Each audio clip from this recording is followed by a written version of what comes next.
Hello everyone! So in this video I'm going to talk about what tools I use for my remote working setup as a developer, what do I think about them, as well as go over the alternative solutions and how the solutions are viable in your workplace that could be used instead of what I'm using. So go ahead, grab yourself a cup of tea and let's get started. So the very first solution for communication that I use actually at work is called FlowDoc. So FlowDoc is pretty much a Slack clone. Well, it's not really a clone, but it has the same Slack mentality behind it pretty much.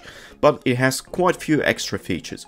So here's how Slack looks like in the action. What we have is actually the same exact channels as you would normally have in Slack. And I'm comparing this to Slack because it's the most familiar tool. Most people probably haven't heard of FlowDoc. So what you can do inside FlowDoc that you can't actually do efficiently in Slack is use threads. So these are the threads that you can see. You can actually go into the channel, create your own thread, and within that thread, which is sort of a topic, you can start talking within it for that specific topic, which is something you can do very easily on Slack, but you have to manually click start a thread.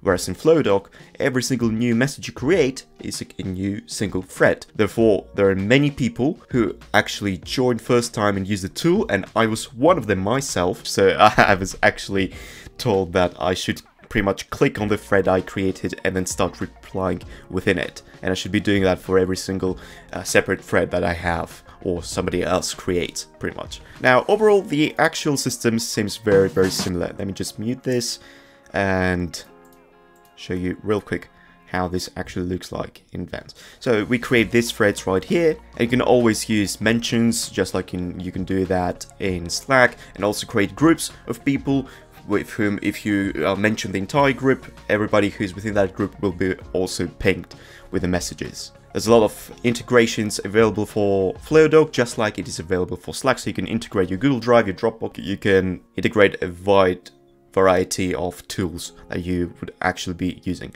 So if we go to the Features tab, right over here, and you can check out the threading mechanism, which is the key feature of the entire FlowDoc platform. And of course, you can also send private message like you normally would on Slack in one-to-one flows. That's how the private messages are called. They're called one-to-one flows, essentially.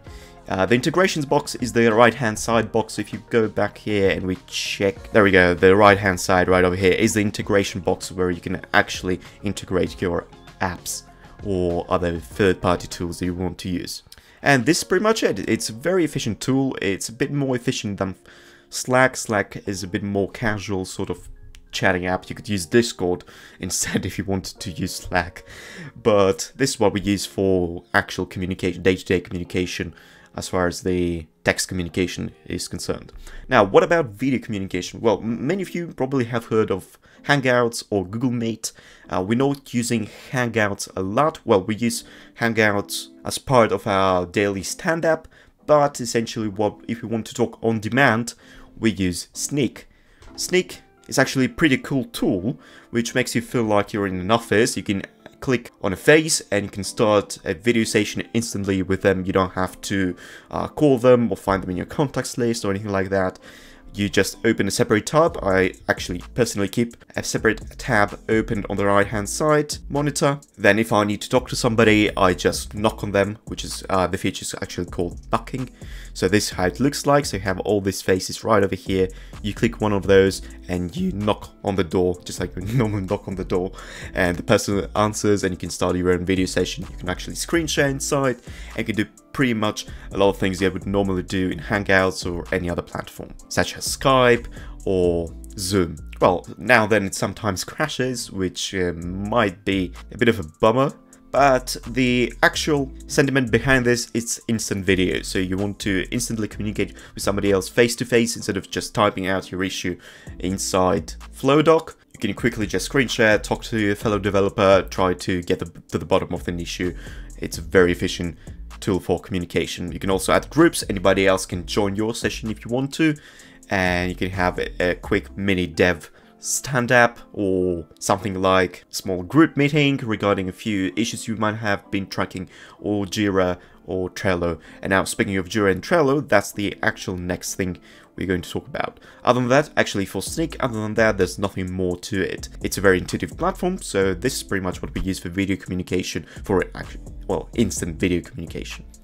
Now, speaking of Jira and Trello, what we use is Trello most of all for organizing our tasks. The way we do the organization is pretty much the standard Trello way. So you have those cards, like client meeting card, planned webinar card, an email newsletter card. So we have those as tasks, and if you notice here, there's some colored lines right above it, and these colored lines are called labels. So we label some task with, for example, if you're working on React task, or if you're working on HTML CSS task, you actually add the flag on top of it just to separate in a nice colorful way the tasks you are doing. Each task belongs to a list, of course, so this is how Kanban works. You have to do, doing, and done.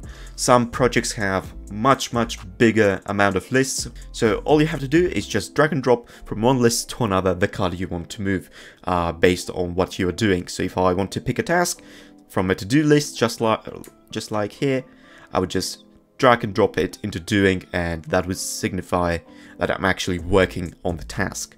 And once I'm done, I would just move it to the done column. For example, if the PR was merged, I would put a comment in the Trello card saying this is the relevant PR for this Trello card. Once the PR is merged, I would then move it to the done list, and then just move another card from the to-do list into doing list, and repeat the cycle every single time. It's much more intuitive than Jira, because Jira is quite complex. It's oriented towards more complex teams, and when you're working with tasks that need to be done quickly or projects that need to be completed within certain deadlines, you can't really afford having all this complexity as far as the task management operations are concerned. So this is why we're using Trello. I'm personally using Trello for my projects that I'm doing on the side when I'm not working, or to actually plan my time efficiently when I'm doing, for example, a few tasks. I might need to do some revision for exams, might do some homework, which all of that is actually going to come to end pretty soon, because I just have 3 more exams to finish and I'm a free man and I'm gonna graduate, I'm gonna get my degree. Alright, so Trello is a very efficient tool for project management, task management, project tracking, and so on and so forth. And it also comes with very quick integration with a lot of add-ons such as your Google Drive, Dropbox, GitHub. Those are the dev essentials that we are pretty much using, and it's very good to easily integrate a lot of things with just a single click. And Trello can also be integrated into Flowdoc, so you can track the task and reference the tasks inside the threads that I discussed earlier. Well, other than that, that's all there is to Trello. This is pretty much how it works. One more thing to mention is that it's good to keep your projects separated. So for example, if you're working on a specific personal project, just create a new board. So a board is the place where all your lists belong to. So you create a new board for your personal tasks, maybe something that has to do with university and so on. Or you actually create another board for your dissertation or your project or your side hustle or whatever. This allows you to keep very organized without a lot of complexity and ensures you are efficient at your work. So this is pretty much Trello. Alright, so next up is Slack. Well, Slack is the actual most known alternative to Flowdoc. Well, it's not really an alternative. Some would actually say that Flowdoc is an alternative to Slack. My personal opinion, it should be the other way around. So Slack is a solution that you're very familiar with. It all comes down to actually having just channels, and each channel has to do with a specific task or division or component of your project, where you can easily discuss quickly some things about this project. So this is very easy to use, and you don't have to remember creating threads, because by default every single message you create is actually just a reply within the Slack channel. Of course, you can actually reply to the comments you create, to the comments you write, and you can actually create the equivalent threads called topics in Slack, but it's very inefficient because while in Flowdoc those threads are generated automatically on every single in Slack, you'd actually have to press the three dots and then select create topic or start topic. So the way the threads would work in Slack would be called topics, and you can actually do that, but it's very inefficient. It's time consuming, and some people just won't follow it. I've tried it in a hackathon that I've participated in last week, the EU vs Virus hackathon, and it was quite hard to keep track of the creation of topics. I would always get sidelined, and I would forget to create a topic whenever something was unrelated. And therefore, I think it's better to use Flowdoc if you want that sort of organization. But if you want some quick casual communication, Slack is your way to go.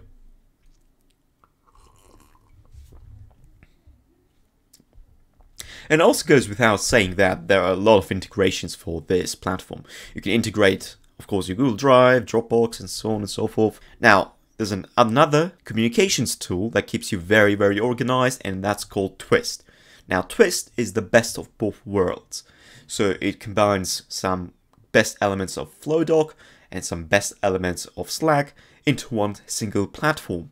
And it looks like exactly like this. So, at the first glance, it might look like your macOS mail app or pretty much Outlook or any other mailing application. And that's actually very intuitive to use, because if you're used to sending emails, for example, on Outlook or Gmail, the actual layout looks exactly like what you see on Twist. This is done in mind to provide you the most intuitive experience, and I've personally used it just to test it out, and I quite loved the user experience that I got from using it. So you can actually create channels just like you can do on Slack and on Flowdoc, and within those channels you create threads. So threads are exactly like Flowdoc, but they're a bit more organized. So let's look at how threads look like in Flowdoc and how they look like in Twist. So in Flowdoc, they look like continuous communication. So you create a new flow. So let me just try get this part right here. So this is how it looks like. So if you notice the colors of the arrows, the color pretty much tells you that this belongs to a specific thread. So the green color arrow shows you that this is a reply to the green thread, while the blue colored arrow means that this reply belongs to the blue thread. And this can be actually seen if I get the right timestamp. Like, there we go. So you can see the chat icon right here. And this is how the communication looks like. So it might look a bit disorganized, and therefore you might get lost into the messages. You might read a lot of unrelated replies and be wondering what is going on. So if you haven't used Flowdoc before, it's going to be quite a bit of a weird experience. So if you want to reply to Felix's message, to Felix's green message, you have to type on the reply button here to select that specific message. And if you want to reply to Felix's blue thread message, you'd have to do that again, because if you just type right here at the bottom side, what you get is essentially a new thread.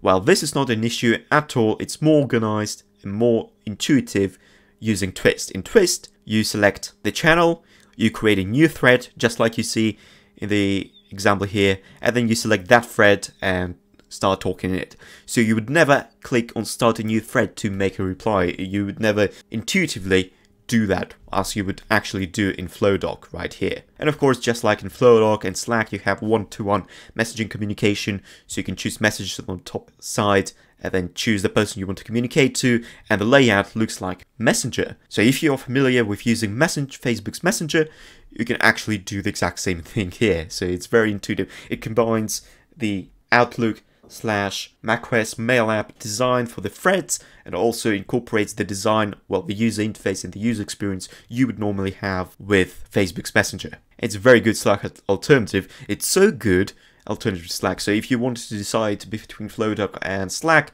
I think you should better choose Twist, where you get the best of both worlds. And Twist actually has an entire section dedicated to shaming, believe it or not, Slack. So it has a section called Compare to Slack, and they show you exactly step by step what the differences are compared to Slack and how it's more efficient. So if you're actually interested, I have links to all these platforms in the description below.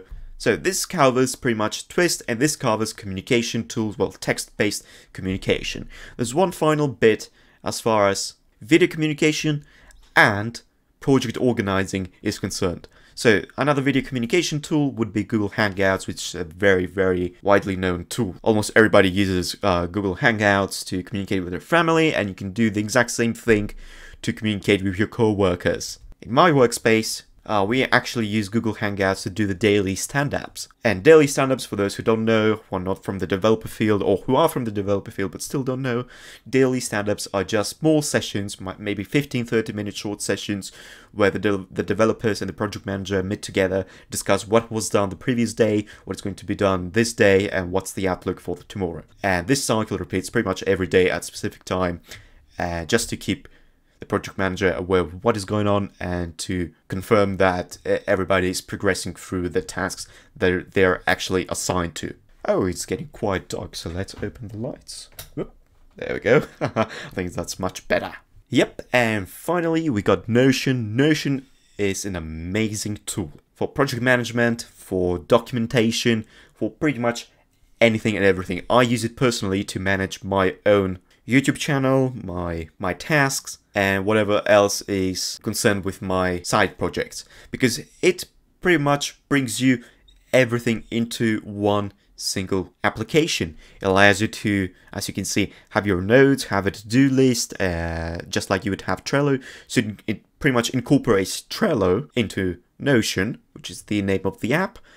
It has a knowledge base that you can create, so if you want to create documentations, like new hire checklist or your workflows, anything that has to do with your company or with your project, as far as the documentation is concerned, you can do it very easily. It makes use of Markdown markup language, and it's very easy to learn Markdown to do all the styling things. But if you don't know Markdown or you don't want to learn Markdown, then that's completely fine. You can use the styling editor and you can do all this by yourself. Task management is of course part of it, so you can do the tasks like in a Kanban board, just like we do on Trello and Jira.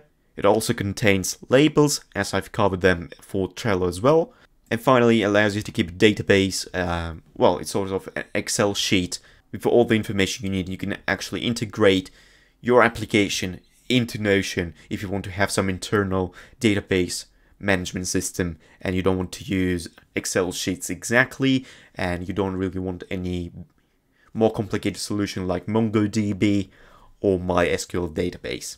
And I'm actually going to fire up Notion right now, and I'm going to show you exactly how it looks like for me. So this is a Notion desktop tool, and here's a coding tutorial, and here's the video I have planned, and you're probably watching this video now that I'm thinking about it. And inside here, I'm pretty much defining what my description should be, what tags I'm going to use, if I use any copyright material. Well, that's copyright free, well, sort of copyright free. I just like giving credit to the tools I use. So if I have any background photo that I've taken from Pexels, which is a very nice stock photo website, completely free of charge and royalty free and copyright free. Music, I use Epidemic Music in my videos, as well as the thumbnail and so on. On the left hand side I have my workspace. I have different categories like my YouTube channel. I have IDs written inside here where I create new IDs and then tick them off. I have my coding tutorials inside here, or actually videos. I should probably rename the category. My social media, website, projects, income taxes, so I manage my entire personal life pretty much inside Notion, and it's very good, very efficient tool to use. Alright, so this pretty much covers everything as far as remote working tools are concerned, well, at least from a developer perspective.